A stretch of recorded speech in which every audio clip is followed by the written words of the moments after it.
Hello दोस्तों, मेरा नाम है मनीष और आप देख रहे हैं कॉमर्स क्लब। तो मैं आपको बता दूं कि मैं चार्टर अकाउंटेंट का स्टूडेंट हूं। मैं चार्टर अकाउंटेंट फाइनल में हूं और मैं बच्चों को ऑफलाइन पढ़ाता था और ऑनलाइन भी पढ़ाता हूं। बट हमारे वीडियोज अभी तक सोशल मीडिया पे नहीं आए थे, हमारे वीडियोज अभी तक यूट्यूब या फेसबुक पे नहीं आया हुआ था। तो अब से हम लोग क्या करेंगे कि यूट्यूब और फेसबुक पे भी वीडियोज अपलोड करेंगे ताकि आप लोग फ्री ऑफ कॉस्ट हमारा वीडियोज देख सकें। ठीक है, तो जितने भी नए लोग आए हैं यहाँ पे सबसे पहले सब्सक्राइब कर लो अगर देख रहे हो तो, क्योंकि यहाँ पे अब YouTube पे बहुत सारे लेक्चर जो हमारे फ्री में होंगे, रिवीजन के तौर पे, प्रैक्टिस के तौर पे बहुत सारे वीडियोस आपको कंटिन्यूअस मिलने वाला है। ठीक है, अगर अभी तक आपने नहीं पढ़ा है, कुछ भी नहीं पढ़ा है, तो भी आपको यहाँ पे इतने अच्छे अच्छे मटेरियल मिल जाएंगे, इतने अच्छे अच्छे वीडियो मिल जाएंगे और इतने डीप में मिल जाएंगे कि आपको कहीं और जाने की जरूरत नहीं होगा। तो आज से हम लोग स्टार्ट कर रहे हैं बिजनेस स्टडी। फर्स्ट स्टार्ट कर रहे हैं हम लोग बिजनेस स्टडी क्लास 12 का, यानी क्लास 12 वालों के लिए अब जो क्या है एग्जाम नजदीक होने वाला है। नजदीक ही एग्जाम है, आई थिंक फरवरी और मार्च से स्टार्ट हो जाता है। तो अभी हम लोग के पास 3 महीने का लंबा गैप है और इसमें हम लोग प्रिपरेशन बहुत अच्छी तरीके से कर सकते हैं। मैं छोटे छोटे वीडियोस 5, 10, 15 मिनट के वीडियोस अपलोड करूंगा और सीक्वेंस में अपलोड करूंगा और आप लोग अगर कंटिन्यूअस वीडियोस देखेंगे हमारा तो आपको पूरा समझ में भी आएगा, हर एक चीज समझ में आएगा। और अगर आप पूरा मेरा सारा वीडियोस देख लेते हैं और याद कर लेते हैं तो मैं गारंटी देता हूं कि बिजनेस स्टडी में आपको 80 प्लस कोई नहीं रोक सकता है, कोई नहीं रोक सकता 80 प्लस। आपको 100 में 80 आना ही आना है। तो चलिए हम लोग स्टार्ट करते हैं बिजनेस स्टडी क्लास 12 का।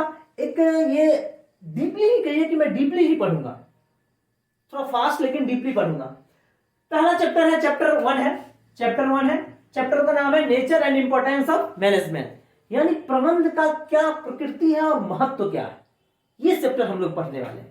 तो सबसे पहले नेचर और इंपॉर्टेंस जब पढ़ेंगे किसका, मैनेजमेंट का, प्रबंध का, तो सबसे पहले उससे हमको क्या जानना होगा कि मैनेजमेंट किसे कहते हैं। क्या जानना पड़ेगा कि मैनेजमेंट किसे कहते हैं। अब एक बात बताओ, किसको कहते हैं मैनेजमेंट, प्रबंध किसको कहते हैं। जैसे कभी बोलचाल में दोस्त वगैरह में बातचीत होती होगी तो क्या कहते हो ना, वो कहता है भाई आओ कभी घर पे आओ यार, आते होते नहीं हो, घर पे आओ। बोलता है अरे आएंगे, प्रबंध क्या है बताओ, क्या प्रबंध करके रखोगे, मतलब क्या जुगाड़ करके रखोगे, क्या खाने पीने में क्या अरेंजमेंट क्या करके रखोगे। तो हम लोग बोलचाल की भाषा में प्रबंध शब्द का इस्तेमाल बहुत जगह करते हैं। अब हम लोग को यहाँ पे देखना है प्रोफेशनल वे में कि हम किस तरह इस्तेमाल कर रहे हैं, बिजनेस सिनारियो में किस तरह इस्तेमाल कर रहे हैं, बिजनेस एनवायरनमेंट में किस तरह से इस्तेमाल कर रहे हैं। तो है वही चीज, हम लोग जिस तरह से इस्तेमाल कर रहे हैं प्रबंध को। और भैया अब बोलते हैं ना भाई क्या प्रबंध है, आज का क्या प्रबंध है, मतलब आज का खाने में क्या प्रबंध है या प्रोग्राम में क्या प्रबंध है, तो वो चीजें हैं। तो अब हम यहां पे देखेंगे कि प्रबंध किसे कहते हैं, मैनेजमेंट किसे कहते हैं। देखो बोला मीनिंग ऑफ मैनेजमेंट, तो क्या बोलता है, ये डेफिनेशन किसने दिया है, ये किसका मैं डेफिनेशन बता रहा हूं, हेरोल्ड कुंट्ज एंड हेंस वेरिक, थोड़ा सा अलग नाम है बट ठीक है। कुंट्ज और हेंस के अकॉर्डिंग जो है ये डेफिनेशन दिया गया है।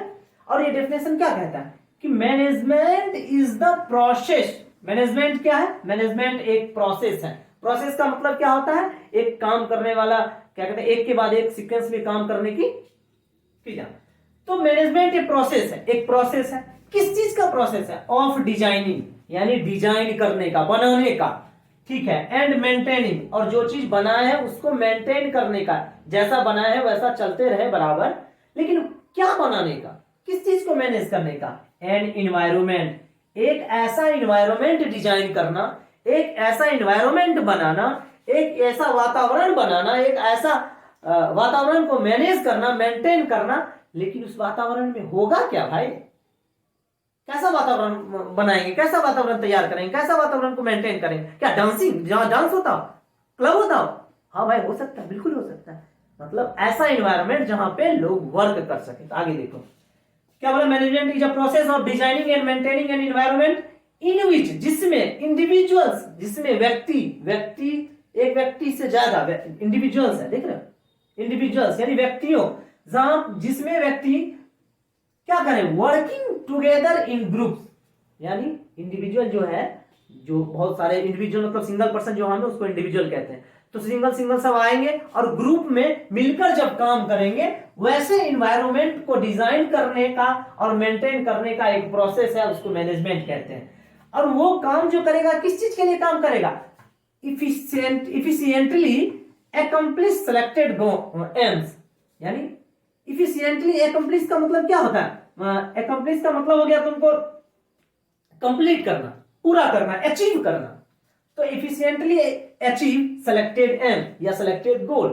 तो सीधा सीधी देखेंगे तो हो गया कि management is the process of designing and maintaining an environment in which individual working together in group efficiently accomplish selected aim. यानी मैनेजमेंट एक प्रोसेस है किस चीज को? एक एनवायरनमेंट बनाने और उसे मेंटेन करने का, जहां लोग आते हैं और इकट्ठे काम करते हैं ताकि वो इफिशिएंटली अपने गोल या अपने एम को अचीव कर सके। यही मैनेजमेंट है। और क्या है? यही मैनेजमेंट है। जैसे सपोज तक देख लो, भोज होता है, हमारे गांव में भोज होता है या हमारे यहाँ भोज होता है, शहरों में या और जगह पार्टी होता है या भोज होता है, हम लोग भोज कहते हैं, वो लोग पार्टी कहते हैं, बात बराबर है। उसमें क्या होता है? भोज में क्या होता है? भोज में कोई सिंगल आदमी तो खाने नहीं आते, तो वो सारे चीज को क्या करते हैं? एक ऐसा इन्वायरमेंट बनाया जाता है सुबह से, ये भैया आज क्या क्या बनेगा, तो ये बनेगा, पनीर बनेगा, पूरी बनेगा, मिठाई बनेगा, ये बनेगा, वो बनेगा, उस सब का अरेंज करते हैं। वैसा इन्वायरमेंट क्रिएट किए गए। चलो भाई, तुम्हारा काम रहा है किस चीज का? तुम्हारा रहा है ये डिपार्टमेंट रहा है खाना बनाने का, तुम्हारा रहा है कि लोगों को मैनेज करने का, जो खाने वाले आएंगे उनको देखने का। तुम्हारा क्या है? तुम्हारा काम रहा डेकोरेशन का। तो ये सारी चीज को हमने क्या किया? एक इन्वायरमेंट डिजाइन किया, उसे फिर मेंटेन किया। तो उसको हमने क्या कहा? और मेंटेन किया। और हमारा एम क्या है? कि इतने लोगों को आज खिलाना है, सही तरीके से खिलाना है। तो वही क्या कहलाएगा? वही मैनेजमेंट कहलाएगा। चलिए, अब एक वर्ड आ गया इफिशिएंटली। तो हम एक वर्ड आया, इसके जगह पर मैं दो वर्ड पढ़ूंगा। इफेक्टिवनेस और इफिशियंसी का मतलब क्या होता है? इफेक्टिवनेस और इफिशियंसी का मतलब क्या होता है? तो बोला effectiveness means completing the work on time. अगर हम समय पे काम कंप्लीट कर देंगे तो उसको क्या कहेंगे? इफेक्टिवनेस। जैसे अगर हमें 5 घंटे में किसी काम को, हमको एक खेत जोतने के लिए किसी पापा जी ने हमें बोले कि खेत जोतो, 4 घंटे में खेत जोत देना, और हमने 3.5 घंटे में या 4 घंटे में, 3.5 या 4 घंटे यानी 4 घंटे में या उससे कम में हमने खेत जोत के तैयार कर दिया, खेत कोर के तैयार कर दिया, तो पापा कहेंगे वाह बहुत इफेक्टिव काम किया, मेरा बेटा बहुत इफेक्टिव काम किया। तो इफेक्टिवनेस का मतलब क्या हो गया? कि टाइम पे काम को कंप्लीट करना। और इफिशियंसी का मतलब क्या हो गया? इफिशियंसी का मतलब हो गया कम खर्चे में काम को कंप्लीट करना। जैसे पापा हमें 100 रुपया दिए और बोले चलो जाओ बेटा 4 केजी सब्जी, सॉरी 100 रुपया दिया, बोले खेत जुतवा के आ जाओ, कुरवा के अपना आ जाओ। तो हमने क्या किया? वो 50-80 रुपये में ही किसी मजदूर को, सस्ती वाले मजदूर को हमने पकड़ के ले आया और वो खेत को हमने कोड़ दिया, खेत को जो कोड़ते हैं कुदाली से कुरवा दिया और 20 रुपया बचा लिया। यानी वो पापा दिए थे 100 रुपया, उनको लगता था 100 रुपया लगेगा, ठीक है, उस खेत को जोतने के लिए 100 रुपया लगेगा, हमने उनको 80 रुपया में ही करवा के काम कर दिया। तो ये क्या कहलाएगा? ये कहलाएगा कि हमने इफिशियंसी वर्क करवाया। हमने वर्क कैसे करवाया? Efficiency work. तो ऑन टाइम अगर हमने काम किया तो इफेक्टिवनेस, और अगर हमने लोएस्ट कॉस्ट में यानी कम से कम कॉस्ट में हमने काम कर दिया तो हम काम कैसे किए? हमारा काम इफिशियंसी हो गया। चलिए ठीक है, इसको ऊपर से थोड़ा मिटा देते हैं, ठीक है, क्योंकि ये चीज पता नहीं चल पा रहा था। अब नेक्स्ट टॉपिक क्या है? नेक्स्ट टॉपिक है क्या है? Features of management. यानी मैनेजमेंट का क्या फीचर्स है, मैनेजमेंट की क्या प्रकृति है, मैनेजमेंट का क्या फीचर्स है।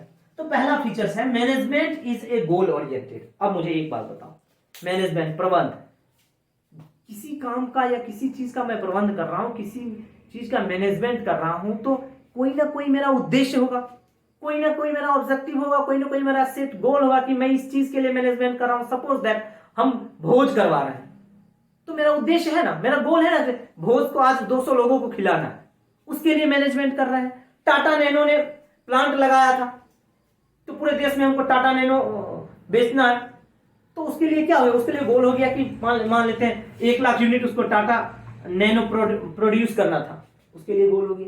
उसके लिए वो मैनेजमेंट कर रहा था कि भैया मुझे 1 लाख टाटा नैनो प्रोड्यूस करना, ठीक है। तो management is a goal oriented, यानी ये बिना गोल के, बिना एम के मैनेजमेंट हो ही नहीं सकता है। Management is all pervasive. अब परवेसिव का मतलब क्या हो गया? परवेसिव का मतलब क्या हो गया? पहले इसको मिटा देता हूं, ठीक है। परवेसिव का मतलब क्या हो गया? हर जगह, हर जगह, जैसे भगवान हर जगह है, लोग कहते हैं ना भगवान हर जगह, यूनिवर्सल। परवेसिव का मतलब हो गया कि मैनेजमेंट जो है हर जगह है, मैनेजमेंट हर जगह अप्लीकेबल है। क्या कहते हैं, लोगों के जन्म से लेके मृत्यु तक मैनेजमेंट ही मैनेजमेंट करना। बच्चा पैदा लिया, अरे भैया बच्चा पैदा लिया तो चलो भैया इसको रखना कैसे, इसका डायपर कौन सा होगा, ये दूध कौन सा पिएगा, ये पानी पैसे वाला है तो ये पानी कौन सा पिएगा, इसको एसी में रखना कि कैसे रखना है, ऐसे रखना है, क्या हो गया मैनेजमेंट। बड़ा हुआ तो अब बड़ा हुआ तो कौन सा ब्रांड का जूता पहनेगा, कौन सा ब्रांड का क्या कहते हैं शर्ट पहनेगा, कौन से ब्रांड का जींस पहनेगा, क्या खाएगा, मैकडी में खाएगा कि डोमिनोज में खाएगा, कहाँ खाएगा, वो भी एक तरह से क्या होगा, डोमिनोज में खाएगा, वह पैसा कहां से आएगा। उसी तरह वर्किंग एनवायरनमेंट में भी क्या होता है कि हम कोई काम कर रहे हैं तो हर जगह छोटे से छोटे काम से लेके बड़े से बड़े काम तक मैनेजमेंट की रिक्वायरमेंट होती है। टॉप लेवल से लोअर लेवल तक हर जगह मैनेजमेंट का रिक्वायरमेंट होता है, ठीक है। इसीलिए बोला मैनेजमेंट इज ऑल परवेसिव, यानी मैनेजमेंट हर जगह एप्लीकेबल है। Management is multi dimensional. Multi dimensional का मतलब क्या हो गया, बहुयामी, यानी वो एक ही काम नहीं करता है। मैनेजमेंट ऐसा नहीं है कि कोई एक ही काम करता है। मैनेजमेंट जब हर जगह एप्लीकेबल था, मैनेजमेंट जब परवेसिव था, तो मल्टी डायमेंशनल भी हो सकता है। जब हर जगह मैनेजमेंट है तो इसका मतलब हर काम के लिए मैनेजमेंट है। तो मैनेजमेंट बोला मल्टी डायमेंशनल प्रोसेस है, ये एक ही काम नहीं बहुत सारे कामों को मैनेज करता है। तो कौन कौन सा, तो मेनली देख लो, मैनेजमेंट ऑफ पीपल, या लोगों को भी मैनेज करता है। जैसे आपके ऑर्गेनाइजेशन में बहुत सारा एम्प्लॉय है, तो एम्प्लॉय को भी मैनेज करेगा कि कौन से एम्प्लॉय को कौन सा काम दे ताकि हमारा वर्क इफेक्टिव हो, ठीक है। उसके बाद मैनेजमेंट ऑफ वर्क, कौन सा वर्क करूं कि हमारे लिए बेनिफिट होगा, हमारे ऑर्गेनाइजेशन के लिए बेनिफिट होगा, कौन सा वर्क कब करूं कि मेरे लिए बेनिफिट होगा, मेरे ऑर्गेनाइजेशन के लिए बेनिफिट होगा।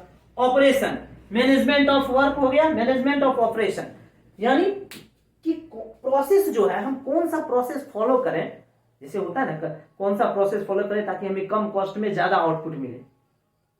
जैसे मान लो हमें प्रोडक्शन करना है, हमारा क्या कहते हैं, हम यहाँ पे एक कार बना रहे हैं, यहाँ पे हम चक्का लगाते हैं, यहाँ पे बॉडी लगाते हैं, यहाँ पे फिर यहाँ पे हम क्या करते हैं, कलर करते हैं, यहाँ पे हम क्या करते हैं उसको क्या म्यूजिक सिस्टम लगाते हैं, फिर यहाँ क्या करते हैं, यहाँ उसको फाइनल टच देते हैं, यहाँ उसको क्या करते हैं, यहाँ इसको रखते हैं। तो ये क्या हो गया, यहाँ से उठा के यहाँ लेके आओ, यहाँ से उठा के यहाँ जाओ, फिर यहाँ से उठा के यहाँ जाओ, यहाँ से उठा के यहाँ जाओ, यहाँ से उठा, कॉस्ट बढ़ जाएगा।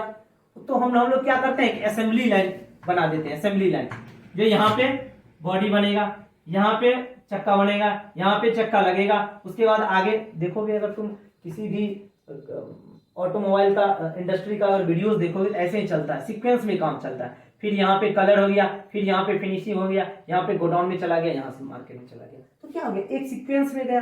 तो सीक्वेंस में गया तो ऑपरेशन क्या किया, हमारा जो काम करने का तरीका था, हमारा जो ऑपरेशन का तरीका था, उसको हमने क्या किया, मैनेज किया। अगर ऐसे ऐसे करते तो पता चलता ये वहां गया, ये वहां गया, ये वहां गया, पता ही नहीं चलता। इसको हमने क्या किया, एक सीक्वेंस में कर दिया। तो इसीलिए बोला मैनेजमेंट इज मल्टी डायमेंशनल, वो बहुत सारे काम करते हैं। किसको, मैनेजमेंट ऑफ पीपल करता है, मैनेजमेंट ऑफ वर्क करता है, मैनेजमेंट ऑफ ऑपरेशन करता है। अब इट इज कॉन्टिन्यूअस प्रोसेस। अब एक बात बताओ कि मैनेजमेंट ऐसा तो है नहीं कि एक बार मैनेजमेंट कर लिए भाई साहब, हमने 500 एम्प्लॉय को हायर कर लिया और 500 एम्प्लॉय को हमने नौकरी पर रख लिया और 500 को हमने बोल दिया भाई ये काम करो, ये काम करना है करो, अब छोड़ दिए, अब 1 साल कान में तेल देके सोए हुए हैं। नहीं, ऐसा नहीं हो सकता। ऐसा होगा तब तो भैया वो क्या कहते हैं, एम्प्लॉय जो होगा वो आराम से, वो भी अपना कान में तेल एक डाल के, एक में कान में लीड लगा के गाना सुनते रहेगा, आराम से हो गया। तो management is continuous process. Time to time आपको मैनेजमेंट को देखते रहना होगा। जो मैनेज कर रहे हैं वो हमारे गोल और हमारे जो बनाए हुए मैनेजमेंट है वो हमारे जो गोल ओरिएंटेड है उसको फॉलो कर रहा है कि नहीं, वो हमारे बनाए हुए पॉलिसी, बनाए हुए रूल पे चल रहा है कि नहीं, हमने जो स्टैंडर्ड फिक्स किया है उसको फॉलो कर रहा है कि नहीं। तो ये बराबर हमें चेक करते रहना होगा, इसीलिए इट इज कंटिन्यूअस प्रोसेस।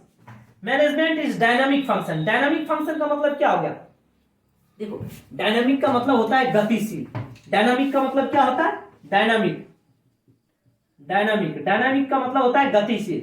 गतिशील का मतलब क्या हो गया कि अब मैनेजमेंट कर रहे हैं तो हम जो सोचे इन्वायरमेंट में भी वही हो, ऐसा तो हो नहीं सकता। हमने कुछ प्लानिंग किया, इन्वायरमेंट में कुछ और हो गया। तो उस इन्वायरमेंट में जो बदलाव हुआ, इन्वायरमेंट में जो चेंजेज हुआ, उसके अकॉर्डिंग हम अपने मैनेजमेंट को भी चेंज करेंगे। जब हम इन्वायरमेंट के अकॉर्डिंग अपने मैनेजमेंट के, अपने ऑपरेशन को चेंज करेंगे तो उसको क्या कहते हैं, डायनामिक फंक्शन। यानी हम डायनामिक है, गतिशील है, हम इन्वायरमेंट के हिसाब से बदल जाते हैं। ठीक है ना, बड़ा ये दल बदलू आदमी है, नहीं तो सब देखता है दल बदलू, जैसे देखेगा का अरे यार उसकी सरकार बनने वाला, चलो उसमें घुस जाते हैं। इसकी सरकार इस बार नहीं बनेगा, चलो इससे निकल उसमें चल जाते हैं। अब इसका सरकार इस बार बीजेपी की सरकार बने वाली, इसमें चल जाते हैं। तो लीडर भी क्या है, डायनामिक है। जैसा भी पॉलिटिकल इन्वायरमेंट देखता है उस तरह से वो एक्शन लेता है। उसी तरह मैनेजमेंट भी डायनामिक है, वो भी अपना क्या करता है, इन्वायरमेंट के अकॉर्डिंग होता चेंज होते रहता है। Management is group activity. अब पहले ही बोले यार, मैनेजमेंट ग्रुप एक्टिविटी है। मैनेजमेंट समूह में काम करने वाली क्रिया है। क्यों, अब मान लो भोज ही कर रहे हैं तो भोज अकेले कहेंगे यार अकेले भोज की अकेले खाए, हो सकता है? नहीं हो। कोई ऑर्गेनाइजेशन है, कोई कंपनी चल रही है तो वहां पे ग्रुप होंगे, मतलब इंप्लॉय होंगे, इंप्लॉयों का ग्रुप होगा, लोगों का ग्रुप होगा। सिंगल व्यक्ति तो मैनेजमेंट सिंगल के लिए नहीं है। Management is a group activity या एक सामूहिक क्रिया है। Management is intangible force. Intangible का मतलब क्या होता है, अमूर्त।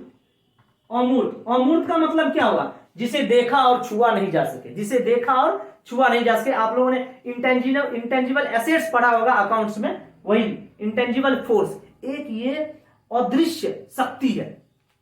जैसे कहते हैं ना, किसी भी कंपनी में अगर किसी भी कंपनी का मैनेजमेंट अच्छा है, जैसे टाटा का बहुत अच्छा मैनेजमेंट है, तो वो कंपनी के पास फाइनेंशियल प्रॉब्लम रहते हुए भी, अगर उसके पास फाइनेंशियल ज्यादा स्ट्रांग नहीं है, मान लो उसके पास पैसा नहीं है, फिर भी अगर मैनेजमेंट तगड़ी है तो वो कंपनी मार्केट में सर्वाइव कर जाएगा, मार्केट में चल जाएगा। क्यों? क्योंकि उसको मैनेजमेंट जो उसका है बहुत तगड़ा है। तो वही बोला, मैनेजमेंट इज इंटेंजिबल फोर्स। लेकिन मैनेजमेंट दिखता नहीं है, लेकिन इतनी बड़ी ताकत होती है मैनेजमेंट में कि वो कहां से कहां लेके जा सकता है कंपनी को, नीचे से सीधा आसमान पे पहुंचा सकता है। तो आपके कंपनी में अगर मैनेजमेंट टीम आपकी तगड़ी है तो आपके बल्ले बल्ले हैं। अगर मैनेजमेंट टीम ही नहीं है तगड़ी, मैनेजमेंट टीम अगर बहुत कमजोर है, आप कितना भी पैसा लगा दो, कितना भी पैसा लगा दो, कंपनी नहीं चलने वाली। अरे भैया कितना भी पैसा लगा के हम कितना भी मसाला ले आए, कितना भी सब्जी ले आए, और बनाने वाला ही अगर बनाना ही नहीं आ रहा है किसी को, तो वो सब्जी कैसा बनेगा, बेकार ही बनेगा, भोज ही बर्बाद हो जाएगा, पूरा मैनेजमेंट ही बर्बाद हो जाएगा, जो भी खाना खाने आएगा गाली देके जाए।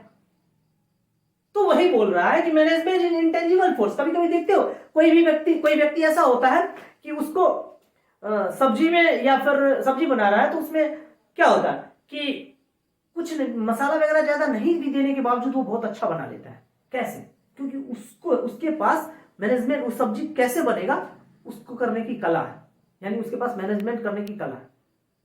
तो उसी तरह कोई लोग क्या होते हैं, किसी भी काम को बेहतरीन ढंग से तुरंत कर देता है और कोई लंबा लगा लेता है। तो यही बात है, मैनेजमेंट क्या है, इंटेंजिबल फोर्स है, एक ऐसा शक्ति है जो कंपनी को कहीं से कहीं पहुंचा सकता है। ठीक है, तो आज हम लोगों ने पढ़ा मीनिंग और फीचर्स, मैनेजमेंट के मीनिंग और फीचर्स पढ़े हैं। तो इसी तरह से हम वीडियोस लेके आएंगे, अपने YouTube चैनल पे डालेंगे, फेसबुक पे भी डालेंगे। आप मुझे जहां भी देख रहे हो वहां पे सब्सक्राइब करो, फॉलो करो, अपने दोस्तों के बीच में शेयर करो। और मैं गारंटी देता हूं कि हर चैप्टर में मुश्किल से 10 वीडियोस, इसी तो छोटे छोटे 10 वीडियोस डालूंगा, एक चैप्टर खत्म, उसके बाद ऑब्जेक्टिव करवाऊंगा, क्वेश्चन आंसर करवाऊंगा, एवरीथिंग करवाऊंगा। और आपको कहीं दिक्कत हो रहा है, किसी भी टॉपिक पे दिक्कत हो रहा है, किसी भी टॉपिक में, तो आप मुझे कमेंट कीजिए, मैं आपको बताऊंगा, वो उस टॉपिक पे मैं वीडियो बना के आप लोगों को बताऊंगा। चलिए, वीडियो थोड़ा सा लंबा हो गया, देखने के लिए बहुत बहुत धन्यवाद। फटाफट से इसे अपने दोस्तों के बीच में शेयर कर दो।